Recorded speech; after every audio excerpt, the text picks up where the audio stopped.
గారు phone tapping క్లైమాక్స్కి చేరిందా? KTR నోటీసులకి కారణం అదేనా? మామూలుగా లేదు సార్, తెలంగాణలో చాలా హాట్గా ఉన్నాయి రాజకీయాలు. అయితే కొద్దిసేపటి క్రితం కేటీఆర్ గారు ఇప్పుడే ప్రెస్ కాన్ఫరెన్స్లో మాట్లాడారు. సిరిసిల్లలో చాలా క్లారిటీ ఇచ్చేశారు. ఫోన్ ట్యాపింగ్ జరిగింది, కానీ అది మంత్రులకు సంబంధం లేదు. అది పోలీస్ అధికారులు ఫోన్ ట్యాపింగ్ చేస్తారు.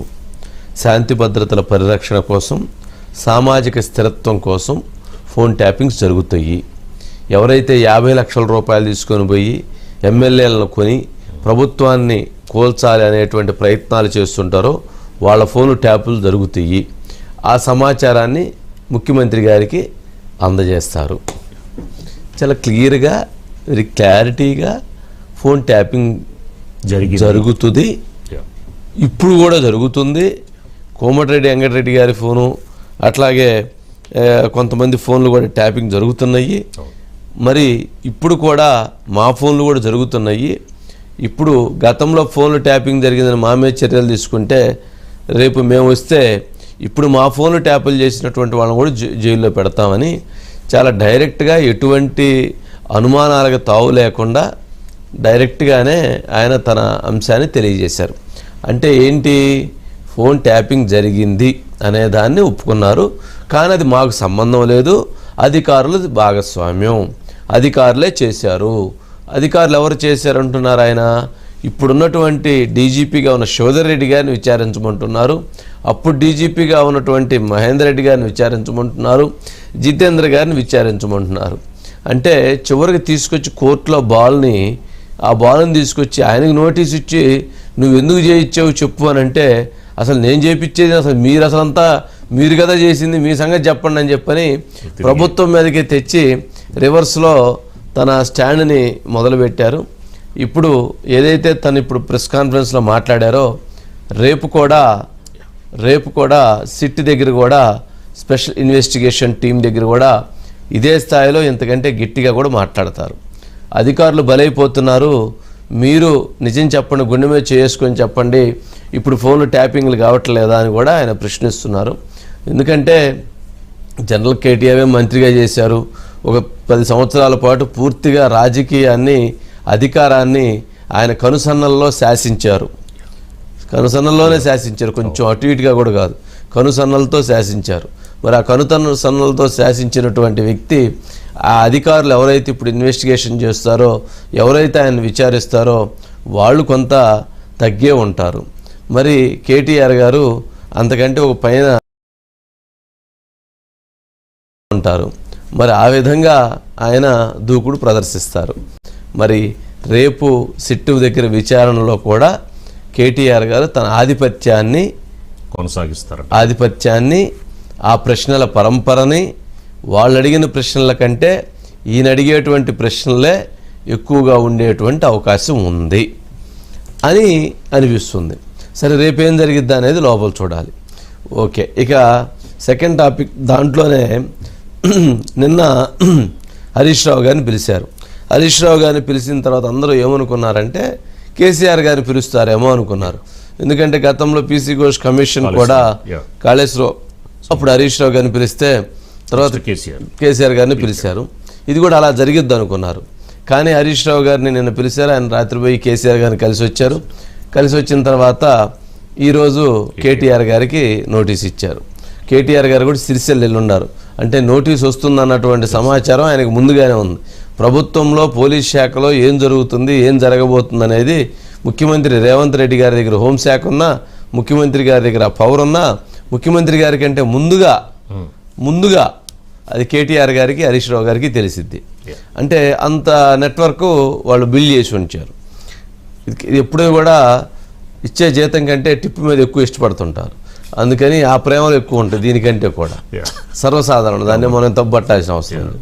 అంటే వాళ్ళు తీసుకున్నారు లేదని మనం అన్నాం. కానీ బట్ ఇన్ఫర్మేషన్ అయితే ఆయన సిరిసిల్లలో ఉన్నప్పుడు నోటీస్ రావటం, ఆడ దాన్ని ప్రిపేర్ అయ్యి ఉండటం, ప్రెస్ కాన్ఫరెన్స్ దాన్ని చేయటం అన్నీ జరిగిపోయింది. సరే, ఇప్పుడు జరిగే దాంట్లో మరి కేటీఆర్ గారిని పిలిచారు. కేటీఆర్ గారి తర్వాత పిలవసేది ఎవరిని? పెద్ద ఆయన అంటున్నారు. ఎవరా పెద్ద ఆయన? పెద్ద ఆయన చెబితే చేసాము, పెద్ద ఆయన చెబితే విన్నాము, పెద్ద ఆయన చెబితే అవి రికార్డ్ చేసి ఇచ్చాము, పెద్ద ఆయన చెబితే పట్టుకున్నాము, పెద్ద ఆయన చెబితే ఇవన్నీ పెద్ద ఆయన అంటున్నారు. ఎవరా పెద్ద ఆయన? ఆ పెద్ద ఆయన కేసీఆర్ గారా అన్న డౌటు, అన్న చర్చని వాళ్ళు తీసుకొస్తూ ఉన్నారు. సరే, ఇప్పటి వరకు ఫోన్ ట్యాపింగ్ అంశంలో పోలీస్ అధికారులు ఎవరు ప్రెస్ కాన్ఫరెన్స్ పెట్టి ఇప్పటి వరకు జరిగినటువంటి దాన్ని సిట్ ఏం చెప్పలేదు. కానీ ఎన్ని లీకుల ద్వారానో, లేకపోతే ఇంకో సమాచారం ద్వారానో, లేకపోతే మీడియాకి ఆఫ్ ది రికార్డులో పోలీసులు చెప్పేటువంటి సమాచారం మేరకు కథనాలు వస్తూ ఉన్నాయి. ఇప్పుడు రేపు కేటీఆర్ గారిని జనరల్గా మీరు ఎందుకు చేయించారు, ఇది వీళ్ళందరిది మీరు వాళ్ళ దగ్గర ఉన్న ఆధారాలను అడుగుతారు. సరే, చాలా ఆధారాలు ఉన్నాయి, చాలా అంశాలు ఉన్నాయి, ఇవన్నీ అడుగుతారు. సరే అన్నిటికీ సమాధానం చెప్తారు, అయిపోయిద్ది. రేపు కూడా 7 గంటలో 9 గంటలో రేపు కూడా విచారణ కొనసాగిద్ది, అయిపోయిన తర్వాత వచ్చేస్తారు. ఇది కామన్గా జరిగేది. సరే, నిన్న కవిత గారు ప్రెస్ కాన్ఫరెన్స్ పెట్టారు. హరీష్ రావు గారు జరుగుతున్నప్పుడు ఈ మున్సిపల్ ఎన్నికలను డైవర్ట్ చేయడం కోసం చేస్తుంది గుంపు మేస్త్రి అట్లాగే తన భాషలో తను తిట్టింది. నిన్న తిట్టింది కదా, మరి రేపు కేటీఆర్ గారు వెళ్ళొచ్చిన తర్వాత కనుక తను ప్రెస్ కాన్ఫరెన్స్ పెట్టి, అంటే నువ్వు ఫోన్లు తనైతే కరెక్ట్గానే ఆన్సర్ చేసిద్ది. మిగిలిన వాళ్ళు ఎవ్వరూ కూడా కేటీఆర్ గారికి ఆ స్థాయిలో చెప్పలేరు. చెబితే రేవంత్ రెడ్డి గారు చెప్పాలి, లేదంటే కవిత చెప్పాలి. రేపు మరలా కవిత ప్రెస్ కాన్ఫరెన్స్ పెట్టి ఏమైనా మాట్లాడిద్దా, నా ఇంటి అల్లుడిదే నువ్వు ఫోన్ ట్యాపింగ్ చేయించావు, ఇంటి అల్లుడు ఫోన్ తోటి ఏం పని అని చెప్పని మొదలు పెట్టిద్దా, లేక ఇంకేమన్నా మాట్లాడిద్దా. తను మాట్లాడేటువంటి అంశాన్ని బట్టి ప్రజలకి వేరే కమ్యూనికేషన్, వేరే మెసేజ్ కూడా థింక్ చేసేటువంటి ఉండిద్ది. బట్ ఫైనల్గా ఈరోజైతే కేటీఆర్ గారు రేపు ఉదయం వెళ్తున్నారు. ఆయన సోమభరత్ అని ఇప్పుడు ప్రస్తుతం బీఆర్ఎస్ పార్టీ, అట్లాగే వీటికి సంబంధించిన అన్ని లీగల్ ఎక్స్పర్ట్ రంజన్ రెడ్డి గారు లీగల్ ఎక్స్పర్ట్ మొత్తం ఆయన చూస్తున్నట్టున్నారు. ఆయన ప్రకటించారు, ఈయన కూడా వెళ్తున్నారని చెప్పారు. రేపు వెళ్తున్నారు. రేపు సాయంత్రం 7 గంటలో 9 గంటలకు మొత్తానికి ఆయన విచారణ ముగించుకొని బయటకు వస్తారు. బయటకు వచ్చి నిన్న హరీష్ రావు గారు మాట్లాడినట్టుగా అసలు ఏమి లేదు, వాళ్ళంతా లొట్టపీస్ కేసు ఏముంది దాంట్లో, ఒక 7 గంటల పాటు ఆనందం పొందాడు. ఇక వాళ్ళు దాని స్టైల్లో దానికి లోపల ఏం జరిగిద్ది అనేది వేరే విషయం, కానీ బయటకు వచ్చిన తర్వాత మాత్రం దాన్ని వేరే రకంగా దాన్ని ట్రిగ్గర్ చేయటం అనేది అలవాటు అయిపోయింది. ఒకసారి బయట హరీష్ రావు అయితే బాధ్యుడిగా సాక్షిగా పిలిచారనుకోవచ్చు, బాధితుడిగా. కానీ ఇప్పుడు కేటీఆర్ గారు అయితే ఆయనే పర్యవేక్షించారు. కేటీఆర్ గారు దానికి గట్టిగా రిపోర్ట్ అడిగితే కూడా దాని మీద కొంచెం ఘాటుగానే స్పందించారు. ఎవరు చెప్పారు ఆయన బాధితుడు అని చెప్పని, ఆయన విట్నెస్ కోసం అని చెప్పని పిలిచారు. విట్నెస్ కోసం అని పిలిస్తే మీరు బాధితుడు అని చెప్పని ఎట్లా అంటారు, ఎవరన్నారు మీతో అది ఇది అని చెప్పని అడిగి, అంటే ఆ ఫోన్ మీరు ట్యాప్ చేయించారనే దాన్ని ఎక్కడన్నా బయటకి ఇది అవుతుందనని. సరే, ఏదో రకరకాలుగా జరుగుతూ ఉంటాయి. ఇవన్నీ రాజకీయాల్లో ఏది వాస్తవం ఏది అవాస్తవం అని అంటే చాలా కష్టం దాన్ని కనిపెట్టడం కూడా. ఒకసారి బైట్స్ ఉన్నట్లు రేవంత్ రెడ్డి గారు ఓల్డ్ బైట్ ఉందని అది కూడా వేయండి.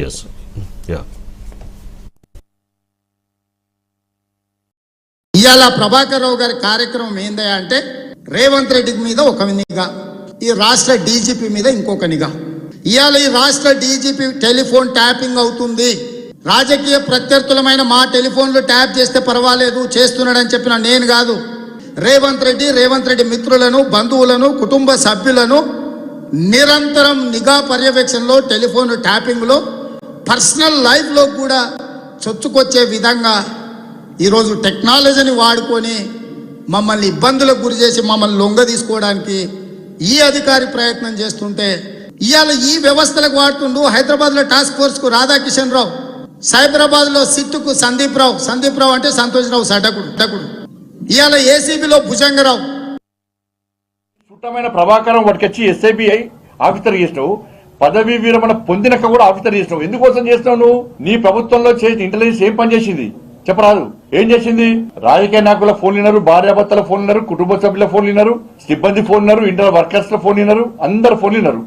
వ్యాపారస్తుల ఫోన్ విని బ్లాక్ మెయిల్ చేసి పైసలు చంపారు. సినిమా యాక్టర్స్ ఫోన్ విని బ్లాక్ మెయిల్ చేసిర్రు.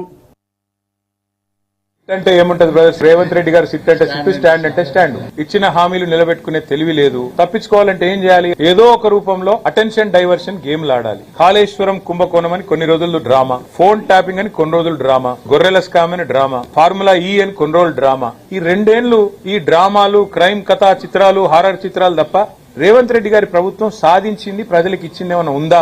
రేవంత్ రెడ్డి గారి బావమరిది ఆధ్వర్యంలో ఎట్లా సింగరేణిలో బొగ్గు కుంభకోణాలు జరుగుతున్నాయి, 1000 కోట్ల కాంట్రాక్టులు పొద్దున బయట పెడితే సాయంత్రం కల్లా సిట్ నోటీసు. పోలీసులు ఒక పని ఎప్పటికప్పుడు చేస్తూనే ఉంటారు 24/7. ఏంటిది అది? ఇప్పుడు మా ఎమ్మెల్యేలను కొంటూ 50 లక్షల రూపాయలతో ఒక సన్నాసి దొరికిండు 2015లో. మరి ప్రభుత్వానికి కూలగొట్టే కుట్రలు ఎవరైనా చేస్తే వాళ్ళ ఫోన్లు పోలీసులు ఏమో నిన్నరేమో, నాకేం తెలుసు. ప్రజలు నిలదీస్తున్నారని డైవర్షన్ టాక్టిక్స్. నిన్న నాకు సిట్ నోటీస్ ఇచ్చిండు, కేటీఆర్ ఇస్తాడు, వచ్చిందా? గంతే చేస్తాడు. ఎందుకంటే కేటీఆర్ గారు ఒకవైపు గట్టిగా నిలదీస్తుండు, ఇంకొక వైపు నేను అడుగుతా ఉన్నా. సమాధానాలు లేవు.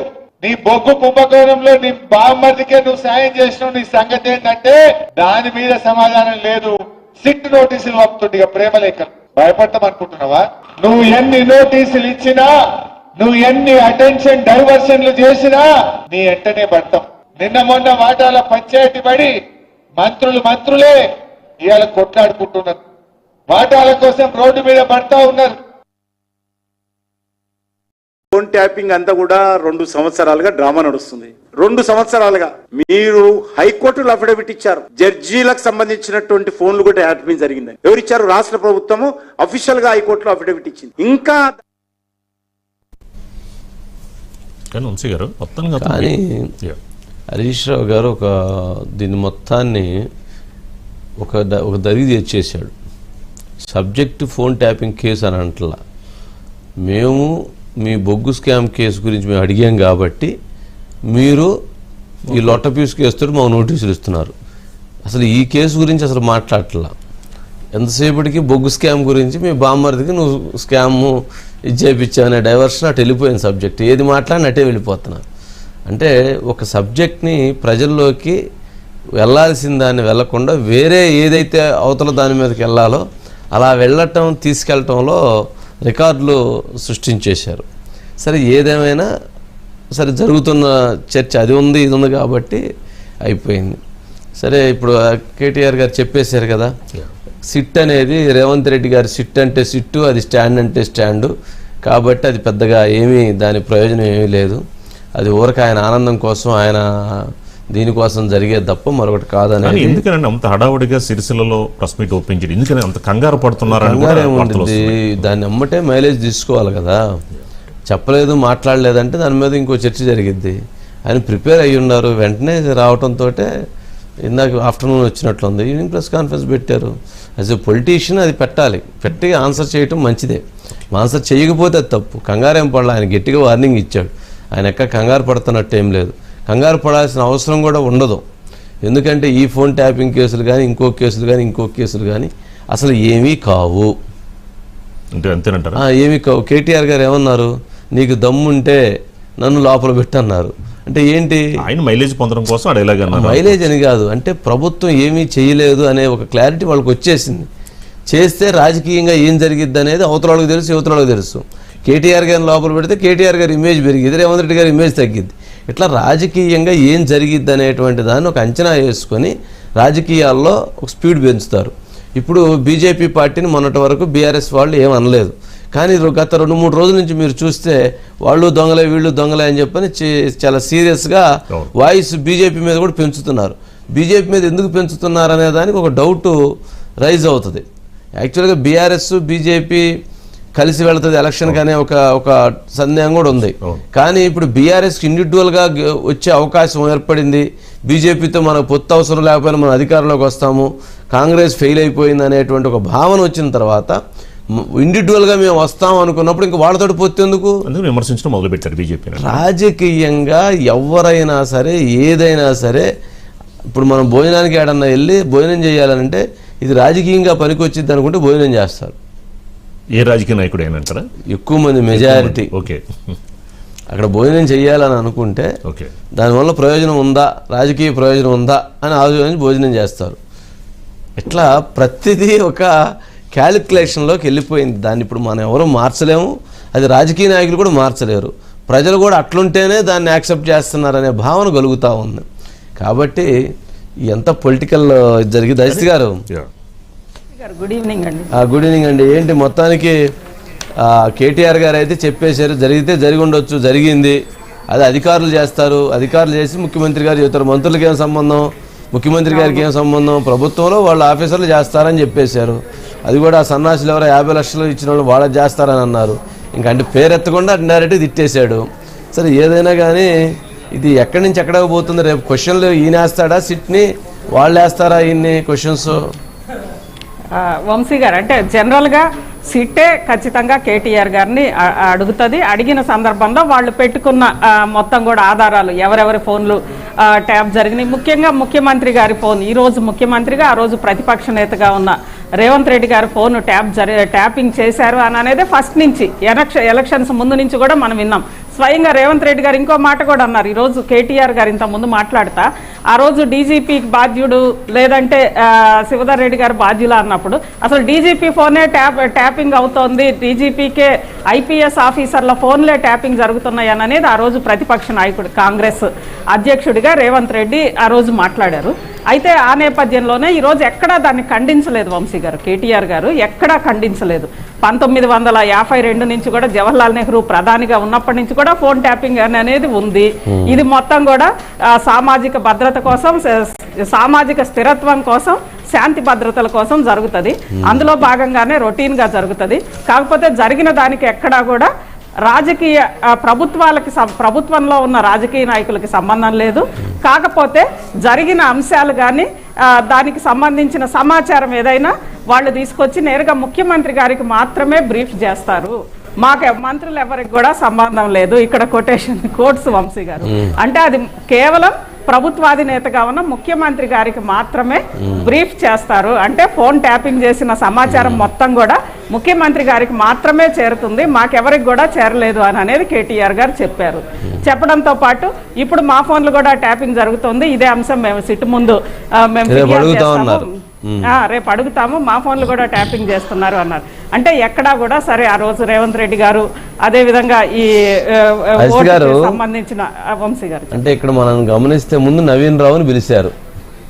నవీన్ రావు తర్వాత రేవంత్ రెడ్డి గారి తమ్ముడు కొండల రెడ్డిని పిలిచారు. కొండల రెడ్డి విచారణకి వెళ్ళి వచ్చిన తర్వాత హరీష్ రావు గారిని పిలిచారు. హరీష్ రావు గారు అయిన తర్వాత ఇప్పుడు కేటీఆర్ గారిని పిలిచారు.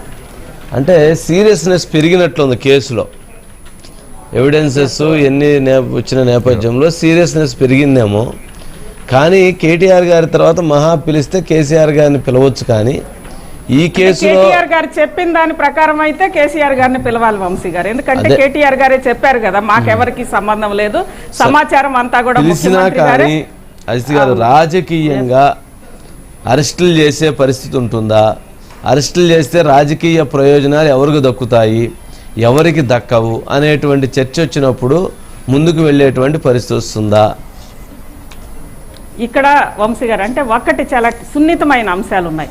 ఫోన్ ట్యాపింగ్కి సంబంధించి ఖచ్చితంగా ఆ రోజు సరే కేటీఆర్ గారు చెప్పినా చెప్పకపోయినా, ఇంకెవరు చెప్పినా చెప్పకపోయినా ఖచ్చితంగా ఆ రోజు అధికారులను వినియోగించుకొని ఫోన్ ట్యాపింగ్ చేస్తారు. అది ముఖ్యమంత్రి గారు ఆదేశించినా లేదా కేటీఆర్ గారు ఆదేశించినా, ఎవరు ఆదేశించినా ఎగ్జిక్యూషన్ చేసేది మాత్రం పూర్తిగా అధికారులు వంశీ గారు. ఆ అధికారులు వచ్చి ఎస్ ఆ రోజు జరిగింది, వీళ్ళు పలానా వాళ్ళది ఫోన్ ట్యాప్ చేయమని చెప్పారు అని అధికారులు ఎక్కడా కూడా చెప్పే అవకాశం చాలా తక్కువగా ఉంటుంది వంశీ గారు. కానీ ప్రభాకర్ రావు గారు చెప్పిన తర్వాతే ఈ కేసుకు సంబంధించి ప్రభాకర్ రావు గారు ముందు విదేశాలకు వెళ్ళారు. విదేశాల నుంచి వచ్చిన తర్వాత ఆయన సాక్ష్యం తర్వాతే ఫోన్ ట్యాపింగ్కి సంబంధించి చాలా శరవేగంగా కదులుతోంది. ఆ తర్వాత నవీన్ రావు గారు వచ్చి చెప్పడము ఈ నేపథ్యంలోనే, ఎందుకంటే అంతకుముందు రాధాకృష్ణరావుని కానీ అదేవిధంగా తిరుపతిని వీళ్ళందరినీ విచారించినప్పటికీ కూడా ఎక్కడా కూడా ఒక అడుగు కూడా ముందుకు పడలేదు. ఎందుకంటే ఆధారాలన్నీ ఎత్తి మూసీలో ధ్వంసం చేశారు, ముక్కలు చేశారు. అవన్నీ అన్న నేపథ్యంలో ఏది కూడా అడుగు ముందుకు పడలేదు. కానీ ప్రభాకర్ రావు గారిని విచారించిన తర్వాత, ఆ తర్వాత నవీన్ రావు గారిని విచారించిన తర్వాతే కేసు కొంత శరవేగంగా ముందుకెళ్తోంది. ఆ నేపథ్యంలో ఇది చాలా అంటే ఒక సున్నితమైన అంశమే వంశీ గారు. అధికారులు ఒప్పుకుంటారా? ఎస్ అంటే దానికి ఏమన్నా మౌఖిక ఆదేశాలు కాకుండా లిఖిత పూర్వకమైన ఆదేశాలు అయితే ఏమీ ఉండవు. దాన్ని అవన్నీ లేనప్పుడు ఎలా దీన్ని లేదా ట్యాపింగ్ చేసిన కంపెనీలకు సంబంధించి మేము ఎస్ జరిగింది అని వాళ్ళు వచ్చి చెప్పినా వాళ్ళు అధికారుల మీద చెప్పాలి. అప్పుడు అధికారుల పరిస్థితి ఏంటి? ఇవన్నీ కూడా చాలా సంక్లిష్టంగా ఉంటాయి. కాకపోతే దీనికి సంబంధించి జనాల్లో చర్చ జరుగుతుంది వంశీ గారు. ఆ జనాల్లో చర్చ మాత్రం లైవ్ లో ఉంటది. జరిగింది అని అనేది జనాలకు ఒక అవగాహన వస్తుంది. ఫోన్ ట్యాపింగ్ ఇష్యూ ఏమో కానీ అసలు ఫోన్ ట్యాపింగ్ కేసు ఇప్పుడు మమ్మల్ని విచారణ పిలవటానికి బొగ్గు స్కామ్ కేసును మేము అడిగాం కాబట్టి దానికోసమే పిలుస్తున్నారని మొత్తానికి మాటకు ముందు మాట తర్వాత మాట చివర ఏది చెప్పినా కానీ దాని నుంచే అట్నుంచే మొదలై ఇటు వస్తుంది అనుకోండి. సరే, మొత్తానికి కిషన్ రెడ్డి గారు ఎట్టకేలకి బీఆర్ఎస్ కూడా నేరం చేసింది, బీఆర్ఎస్ కూడా తప్పు చేసిందని పాపం పదే పదే చెప్పేటువంటి పరిస్థితి ఏర్పడింది. కానీ ఇప్పుడు మాత్రం ఒక ఇద్దరు ఆఫీసర్లతోటి కేంద్ర బృందంతో మేము విచారణకు ఆదేశించాము, ఇద్దరు అధికారులు వచ్చి విచారణ చేస్తారని కూడా ఆయన ప్రకటించారు. మొత్తానికి గొప్ప విషయం అది. ఆ మాత్రం నిన్నైతే అది కూడా లేదు, ఈ రోజుకి చేంజ్ అయ్యారు. అది ఒక శుభ పరిణామం. మొత్తం ఎంక్వైరీ తప్పు జరిగింది, క్రైమ్ జరిగింది అన్నప్పుడు విచారణ జరగాలి కదా. కానీ ఎందుకని అజిత్ గారు బీఆర్ఎస్ బీజేపీ మీద కూడా గన్నెక్కు పెట్టింది. నిన్నటి వరకు బీజేపీ విషయంలో కాస్త స్మూత్గా ఉంది, కానీ గత 3-4 రోజులుగా బీఆర్ఎస్ ఎందుకు బీజేపీ మీద గన్నెక్కు పెట్టింది అంటారు? వంశీ గారు, ఇక్కడ కొన్ని విచిత్రమైన పరిణామాలు జరుగుతున్నాయి. ఒకటి, బీఆర్ఎస్ బీజేపీ కంటే కూడా కిషన్ రెడ్డి గారి మీదే వ్యక్తిగతంగా గన్ ఎక్కుపెట్టింది వంశీ గారు. అదే పాపం కిషన్ రెడ్డి గారు చాలా సందర్భాల్లో బీఆర్ఎస్ కి అండగా నిలబడ్డారు, బీఆర్ఎస్ ని కాపాడుతుంటారు, బీఆర్ఎస్ కి అంతర్గతంగా సహకరిస్తుంటారని ఆయన మీద బాగా విమర్శ. ఇటు కాంగ్రెస్ వాళ్ళకి అసంతృప్తి, మిగిలిన వాళ్ళకి అసంతృప్తి కదా అదే మొత్తం అసలు అంటే ఈ నైనీ బ్లాక్ అనేది పొలిటికల్ ఈక్వేషన్స్ అన్నిటిని కూడా మార్చినట్లుగా కనిపిస్తుంది వంశీ గారు. అందులో కిషన్ రెడ్డి గారు ముఖ్యంగా నైనీ బ్లాక్ అన్నప్పుడల్లా కూడా నైనీ బ్లాక్ కాదు, అసలు సింగరేణి మొత్తంలోనే గోల్మాల్ జరిగింది. గత బీఆర్ఎస్ సర్కార్ హయాంలో 40,000 కోట్లు బకాయి పడింది. దాంతోపాటు బొగ్గంతా అత్యంత నాసిరకం అయిపోయింది సింగరేణి బొగ్గు. అదేవిధంగా ఈవెన్ ఆ బొగ్గు బయట 1000 లేదంటే ఎంతకో అమ్ముతుంటే 1600కో దొరుకుతుంటే వీళ్ళు 4,000 చిల్లరకి ధర విపరీతంగా పెంచారు, బొగ్గు నాసిరకం చేశారు, సింగరేణి మొత్తాన్ని కూడా అస్తవ్యస్తం చేశారు బీఆర్ఎస్ సర్కారు. అదే కాంగ్రెస్ లో కొనసాగుతోందని లాస్ట్ కొసమెరుపుగా అంటున్నారు కిషన్ రెడ్డి గారు. అంటే నైనీ బ్లాక్ అన్నప్పుడల్లా కేవలం నైనీ కాకుండా మొత్తానికి కిషన్ రెడ్డి గారు ఎందుకో మొత్తం సింగరేణి మొత్తాన్ని కూడా టార్గెట్ చేశారు వంశీ గారు.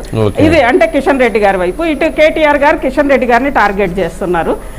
ఈ రెండింటి నేపథ్యంలోనే ఇంత జరిగినా గానీ నైనీ బ్లాక్ టెండర్లు రద్దయిని అన్నారు కానీ ఎక్కడ అధికారికంగా ప్రకటన జరగలేదు వంశీ గారు. కొద్దిసేపటి క్రితమే, ఈ రోజు 5 గంటలకు స్టార్ట్ కావాల్సిన టెండర్ల ప్రక్రియ కొద్దిసేపటి క్రితమే ఆగిపోయినట్లుగా బట్టి విక్రమార్క గారు, ఆయన ఎనర్జీ మినిస్టర్ కాబట్టి వారు గారు అంటే ఓవరాల్ గా గతంలో కాళేశ్వరం ప్రాజెక్టు విషయంలో కేంద్రానికి పంపించేశారు.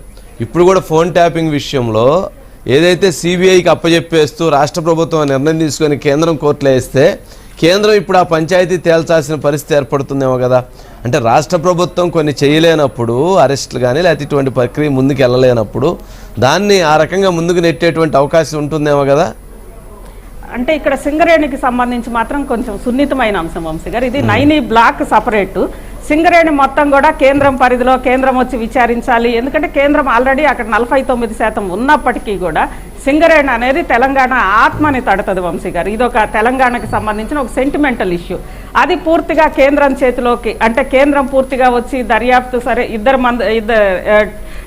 ఇద్దరు సభ్యులతోటి దర్యాప్తు వచ్చినప్పటికి కూడా సింగరేణి మొత్తం కూడా వాళ్ళు పూర్తిగా అందులో ఇన్వాల్వ్ అవ్వడం అనేది బీజేపీ కూడా ముందుకు రాదు వంశీ గారు. ఎందుకంటే బీజేపీకి కూడా సింగరేణిలో యూనియన్ ఉంది, బీజేపీ కూడా తెలంగాణలో అధికారంలోకి రావాలనుకుంటోంది కాబట్టి దీని మీద ఆచితూచి వ్యవహరిస్తారేమో వంశీ గారు. రైట్ అండి, రైట్ వంశీ గారు పాయింట్.